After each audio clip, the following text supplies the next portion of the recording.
Selamat pagi Bapak Ibu dan saudara-saudari yang terkasih, kita kembali di dalam program Makin Dekat dengan Tuhan. Sebelum kita masuk dalam renungan firman Tuhan, mari kita bersatu hati dalam doa. Bapa kami di dalam surga, terima kasih karena Engkau memberikan kami anugerah hari ini. Kami bersama-sama dapat merenungkan firman-Mu. Kiranya Tuhan menolong bagaimana kami dapat melakukan dalam kehidupan kami. Berkati hamba-Mu yang akan menyampaikan. Dalam nama Tuhan Yesus kami berdoa. Amin. Bapak Ibu, saya mengajak kita untuk membaca bagian firman Tuhan yang terambil dari Ibrani 13 ayat yang ke-8. Ibrani pasalnya yang ke-13 ayat yang ke-8, demikian firman Tuhan. Yesus Kristus tetap sama, baik kemarin maupun hari ini dan sampai selama-lamanya. Nah, judul MDT kita pada hari ini yaitu God Works in Every Season. Tuhan bekerja di dalam setiap musim.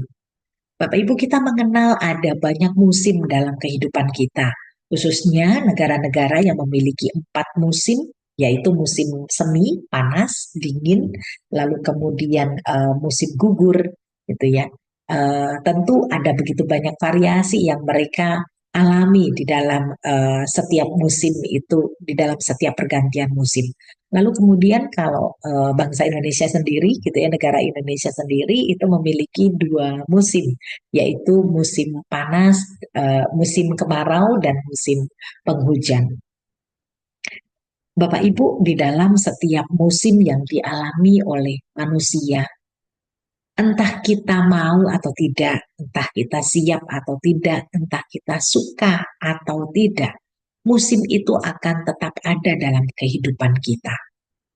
Entah kita siap enggak. Kalau misalnya tiba-tiba Tuhan berikan di tengah-tengah musim kemarau, lalu kemudian ada musim penghujan datang. Atau begitu juga dengan sebaliknya. Ketika sehari-hari kita terus mengalami musim hujan gitu ya. Lalu kemudian ada musim kemarau yang begitu panjang dan bahkan kekeringan di sana sini. Nah, itu bisa saja terjadi dalam kehidupan manusia yang Tuhan izinkan ada musim-musim yang seperti demikian. Lalu bagaimana dengan ketika kita diberikan Tuhan kesempatan untuk hidup di dunia ini, lalu kemudian kita mengalami hal-hal yang silih berganti dalam kehidupan kita. Tidak hanya musim yang kita alami yang terus berubah, tetapi bagaimana kita di dalam kehidupan kita, terkadang Tuhan izinkan ada perubahan-perubahan terjadi. Baik ada permasalahan yang terkadang Tuhan izinkan ada dalam kehidupan kita. Tidak hanya permasalahan, tetapi juga bagaimana penderitaan, bahkan juga kehilangan orang-orang yang kita kasihi. Lalu bagaimana kita melihat adanya perubahan demi perubahan yang Tuhan izinkan terjadi dalam kehidupan kita ini. Apakah hal ini menambah iman kita untuk semakin percaya kepada Tuhan, atau justru semakin mengecilkan iman kita? Nah, pada pagi hari ini kita akan belajar di dalam satu ayat yang tadi saya baca untuk kita semua adalah merupakan suatu ayat yang meneguhkan iman kita harusnya. Karena di dalam pergantian hari, dalam pergantian bulan, dalam pergantian tahun, bahkan di dalam pergantian musim, kita bersyukur bahwa ada pribadi yang tetap sama, yaitu Yesus Kristus yang tetap sama, tidak berubah. Sekalipun hari bisa berubah, sekalipun bulan demi bulan ada perubahan dan bahkan tahun maupun musim dalam kehidupan kita. Tetapi kita percaya dan kita bersyukur bahwa ada pribadi yang tetap sama, yang mendampingi kita, yang memimpin kehidupan kita, dan dia adalah Yesus Kristus yang adalah Tuhan dalam kehidupan kita. Nah, Bapak Ibu yang terkasih dalam Tuhan, kita akan belajar bagaimana Yesus Kristus ini adalah Tuhan yang tetap sama dalam kehidupan kita. Di dalam sebuah pemahaman dikatakan bahwa Yesus Kristus itu tetap sama, baik di dalam ketetapannya, di dalam janjinya maupun di dalam kasihnya. Dia adalah Tuhan yang tetap sama. Dia adalah Tuhan yang tidak berubah. Ketika dia memiliki ketetapan, ketetapannya tidak pernah berubah. Dia berfirman dan firman-Nya itu jadi dalam kehidupan manusia. Firman-Nya itu pasti akan digenapi dalam kehidupan manusia. Dan ketika dia memiliki janji, janji yang Tuhan berikan kepada manusia adalah janji penyertaan. Janji dalam kehidupan manusia yang dia berikan adalah janji bagaimana memberikan kelepasan dari hukuman dosa kepada manusia berdosa. Janji yang Tuhan berikan dalam kehidupan manusia adalah janji manusia dibebaskan dari hukuman itu, dilepaskan dari hukuman dosa itu, dan juga diberikan keselamatan dan kehidupan yang kekal. Melalui pengorbanan Yesus Kristus di atas kayu salib, demi menebus segala dosa dan pelanggaran manusia, manusia yang harusnya mendapatkan hukuman kekal. Tetapi oleh karena pengorbanannya, manusia mendapatkan jaminan kehidupan yang kekal. Nah, ketidakberubahan Yesus Kristus ini dalam ketetapan maupun janji, tetapi juga dalam hal bagaimana dia mengasihi manusia. Kasihnya tidak hanya ditunjukkan ketika di atas kayu salib, tetapi juga bagaimana dia menunjukkan kasihnya kepada kita, yang menolong kita untuk bisa merasakan kasihnya sampai dengan hari ini. Kita rasakan kasihnya dan kita juga dapat mempraktekkan kasihnya dalam kehidupan kita dengan bagaimana kita bisa mengasihi sesama kita. Nah, Bapak Ibu yang terkasih dalam Tuhan, demikian besar bagaimana karya Tuhan dalam kehidupan kita yang tidak pernah berubah. Nah, tentunya hal ini juga menolong kita untuk menjalani hari-hari yang terus ada perubahan seperti demikian. Tidak hanya musim yang terus berubah, tetapi juga bagaimana Tuhan mengizinkan ada banyak hal dalam kehidupan kita, tetapi satu hal yang menolong kita percaya, menolong kita untuk tetap beriman bahwa ada Tuhan yang senantiasa tidak berubah. Tuhan tidak pernah menjanjikan hidup itu tanpa masalah.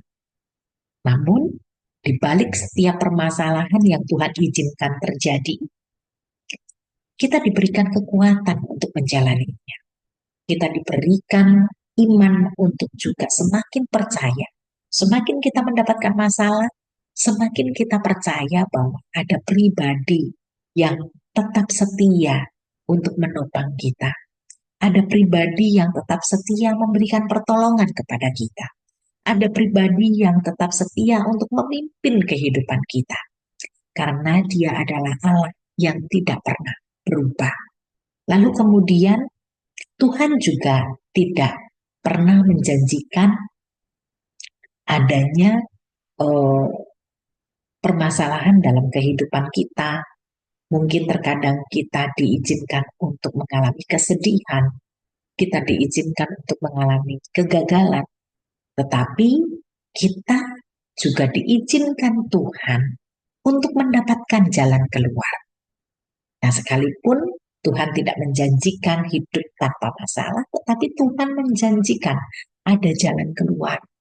Tuhan menjanjikan ada sebuah pertolongan yang juga boleh kita alami. Setiap kali kita mengalami pergumulan, setiap kali kita mengalami tekanan, setiap kali kita mengalami permasalahan, Tuhan janji bahwa akan memberikan jalan keluar. Di dalam 1 Korintus 10 ayat 13 mengatakan, sebab Allah setia, karena itu ia tidak akan membiarkan kamu dicobai melampaui kekuatanmu. Pada waktu kamu dicobai, ia akan memberikan kepadamu jalan keluar, sehingga kamu dapat menanggungnya. Nah, ini merupakan suatu janji yang menguatkan kita. Sekalipun kita harus berhadapan di dalam situasi kondisi yang tidak ideal, kondisi yang mungkin tidak kita harapkan terjadi. Tuhan tetap sama. Dia tetap adalah Allah yang setia dan tidak pernah membiarkan kita jatuh di dalam pencobaan itu.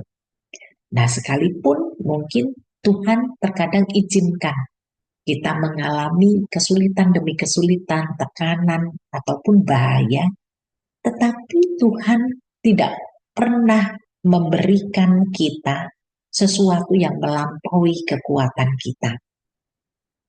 Bahkan pada waktu kita dicobai, gitu ya, dicobai oleh kuasa kegelapan ataupun juga kuasa-kuasa iblis yang seringkali menyerang kita, pada waktu kita dicobai, dia akan memberikan kita jalan keluar sehingga kita dapat menanggungnya. Kita ingat betapa Tuhan Yesus juga sudah lebih dulu mengalami pencobaan-pencobaan yang demikian. Dicobai oleh iblis, tetapi kemudian dia menjadi pemenangnya. Dia menang atas segala pencobaan itu, dan bahkan dia juga berjanji sanggup memberikan kita kemenangan ketika kita dicobai oleh sesuatu yang tidak kita harapkan. Kemudian hal yang ketiga yang bisa memberikan kita kekuatan adalah Tuhan Yesus itu tidak berubah. Masalah boleh ada, tetapi dia memberikan jalan keluar. Lalu yang menjadi iman kita selanjutnya adalah dia adalah Tuhan yang berjanji akan berjalan mendahului kita. Dia adalah Tuhan yang berjalan mendahului kita. Kita ingat ketika di dalam perjalanan keluar dari Mesir, bangsa Israel ini adalah bangsa yang dijanjikan untuk memperoleh tanah Kanaan. Untuk memperoleh tanah Kanaan itu mereka harus mengalami banyak hal dalam kehidupan mereka. Baik itu bahaya, baik itu tantangan, hambatan, dan juga mungkin orang-orang yang tidak menyukai mereka, yang terus menyerang mereka. Tetapi Tuhan menjanjikan mereka untuk menduduki tanah Kanaan itu, dan itu tergenapi. Tuhan tahu bagaimana menolong mereka melepas dari kesulitan demi kesulitan yang ada. Tuhan tahu bagaimana memberikan yang terbaik untuk masa depan mereka. Sebab Tuhan berjalan mendahului mereka. Berjalan mendahului mereka ini juga bisa diartikan bahwa Tuhan tahu masa depan kita. Kita, apa yang kita akan alami ke depan, 1 jam ke depan, 1 bulan ke depan, bahkan tahun depan yang akan kita jalani nanti, kita tidak tahu apa yang akan terjadi. Tetapi Tuhan tahu apa yang akan terjadi karena Dia berjalan mendahului kita. Dia adalah Tuhan yang tidak hanya ada di masa lalu ketika bangsa Israel keluar dari Mesir dan ada Tuhan yang menyertai. Kita juga tidak hanya bisa merasakan Tuhan hadir hari ini. Ketika kita masuk ke tahun yang baru, lalu kemudian hari-hari yang kita alami, ada penyertaan Tuhan, dan kita tahu dengan iman bahwa kita tidak pernah ditinggalkan oleh Tuhan, tidak hanya di hari ini dan masa lalu, tetapi juga di masa depan pun Tuhan sudah hadir di sana. Karena Dia adalah Tuhan yang terus hadir dalam kehidupan kita yang tidak pernah berubah. Nah, Bapak Ibu yang terkasih dalam Tuhan, perjalanan bersama dengan Tuhan di dalam setiap musim dalam kehidupan kita ini menolong kita untuk semakin kuat di dalam iman percaya kita kepadanya. Kita percaya bahwa Dia adalah pribadi yang tidak pernah berubah. Sekalipun musim sering berganti, sekalipun musim terus mengalami perubahan, sekalipun keadaan kita terkadang mengalami perubahan demi perubahan yang mungkin tidak kita harapkan. Tetapi satu hal kita percaya bahwa Tuhan tetap hadir menyertai kita. Tuhan tetap adalah Tuhan yang setia, mendampingi, berjalan bersama-sama dengan kita sebab Dia adalah Tuhan yang tidak pernah berubah. Lalu bagaimana kemudian manusia terkadang tidak menyadari dan tidak bersyukur akan penyertaan Tuhan itu. Tuhan telah menyertai manusia sampai dengan hari ini, bahkan di masa depan pun Tuhan berjanji akan menyertai manusia, atau khususnya orang-orang percaya. Tetapi bagaimana kemudian manusia kadang-kadang cenderung tidak bisa bersyukur dengan penyertaan Tuhan ini. Terkadang manusia juga lupa bahwa Tuhan menyertai kehidupan mereka. Nah, di dalam Yesaya 59 ayat 1 sampai 2 mengingatkan kita, sesungguhnya tangan Tuhan tidak kurang panjang untuk menyelamatkan, dan pendengarannya tidak kurang tajam untuk mendengar. Tetapi yang merupakan pemisah antara kamu dan Allahmu ialah segala kejahatanmu, dan yang membuat dia menyembunyikan diri terhadap kamu sehingga ia tidak mendengar ialah segala dosamu.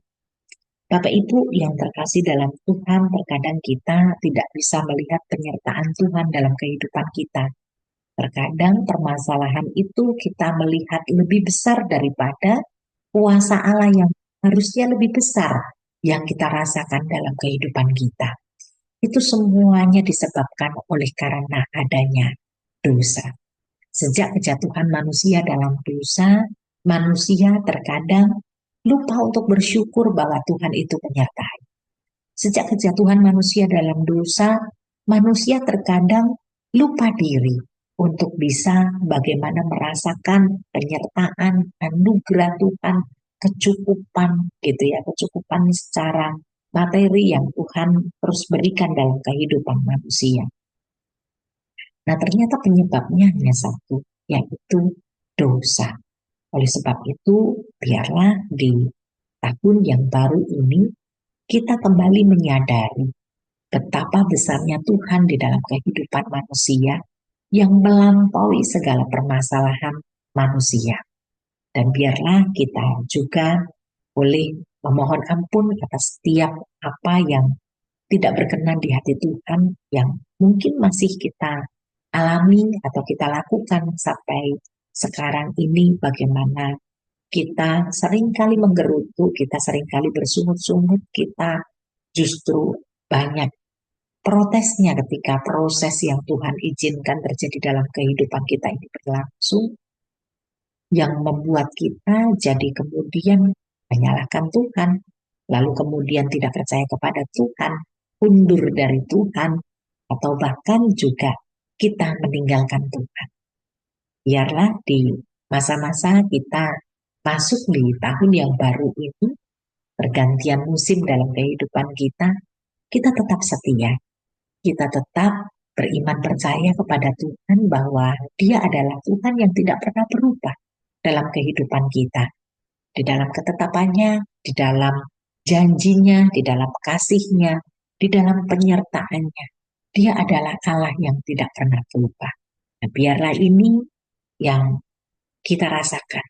Biarlah kita juga terus ditolong Tuhan bagaimana kita menjalani kehidupan kita di hari-hari ke depan. Kita tetap percaya bahwa ada kekuatan yang Tuhan berikan untuk kita bisa menjalani kehidupan kita ini. Sebab ada Tuhan, Tuhan Yesus Kristus yang tidak pernah berubah dalam kehidupan kita. Amin. Mari bersatu hati dalam doa. Kami bersyukur Tuhan karena kami boleh mengenal Engkau sebagai pribadi yang tidak pernah berubah dalam kehidupan kami. Sekalipun musim demi musim berganti, tahun demi tahun yang kami lalui, kami tetap percaya bahwa ada Tuhan yang sama, yang tidak pernah berubah dalam kehidupan kami. Terima kasih untuk kesetiaan-Mu, dan biarlah Tuhan juga yang terus menguatkan kami, untuk kami tetap beriman percaya kepada Tuhan. Sekalipun kami harus mengalami tantangan dan juga permasalahan yang Tuhan izinkan terjadi dalam kehidupan kami. Mungkin permasalahan itu tidak semakin berkurang, tetapi kami percaya bahwa ada pertolongan Tuhan yang terus senantiasa hadir dalam kehidupan kami, yang menolong kami bagaimana tetap semangat, bagaimana tetap kuat menjalani hari-hari kami. Dan biarlah Tuhan juga yang menolong untuk setiap orang-orang yang juga tetap mengharapkan pertolongan Tuhan. Kiranya Tuhan juga yang terus menolong mereka, menguatkan iman mereka. Terima kasih ya Bapa. Kami menyerahkan untuk seluruh apapun yang kami lakukan di hari ini pun kami percaya bahwa Tuhan adalah Tuhan yang setia yang terus berjalan bersama-sama dengan kami. Di dalam nama Tuhan Yesus Kristus Juru Selamat kami yang hidup kami berdoa dan mengucap syukur. Amin. Demikian renungan kita pada pagi hari ini. Kiranya Tuhan menolong kita untuk melakukan segala aktivitas kita. Selamat pagi.